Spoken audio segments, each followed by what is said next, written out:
আশা করি এই ভিডিওটিতে অনেকেই দেখেই ফেলেছেন। এই ভিডিওতে এক ছেলে তার মা বাবার কাছে আইফোন কেনার জন্য জেদ করে। মা বাবা যখন তাকে আইফোন কিনে দিতে পারে না, তখন সেই ছেলে এক পাহাড়ে গিয়ে সেখান থেকে ঝাঁপ দিয়ে নিজের জীবন দিয়ে দেয় এবং সাথে মা বাবাকেও নিয়ে যায়।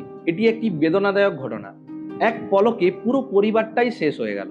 এখানে আমি কিছু কথা বলতে চাই। এমন কোনো জেদ জীবনে করবে না যে জেদের কারণে তোমার মা বাবা কষ্ট পাবে। যখন আমরা কোনো একটা জেদ করি, মা বাবার সামর্থ্য না থাকলেও আমার মা বাবা চাইবে যে আমাকে চাহিদাটা পূরণ করার জন্য। কিন্তু এমনও জিনিস আছে যেগুলি আমরা এখনকার দিনে ছেলেরা বেশিরভাগ চেয়ে বসছি, যেগুলো মা বাবা কোনোদিনও সেই স্বপ্নগুলো পূরণ করতে পারবে না। তো আজ হতে পারে তোমার কাছে একটি ভালো ফোন নেই, একটি তোমার কাছে বাইক নেই, ভালো গাড়ি বা কার নেই তোমার কাছে, কিন্তু এটা তো নয় যে কোনোদিনও হবেই না তোমার কাছে। এটা আজ যদি না থাকে, তোমার মধ্যে সেই ক্ষমতাটা আছে যে তুমি এই জিনিসগুলো অর্জন করে নিতে পারবে।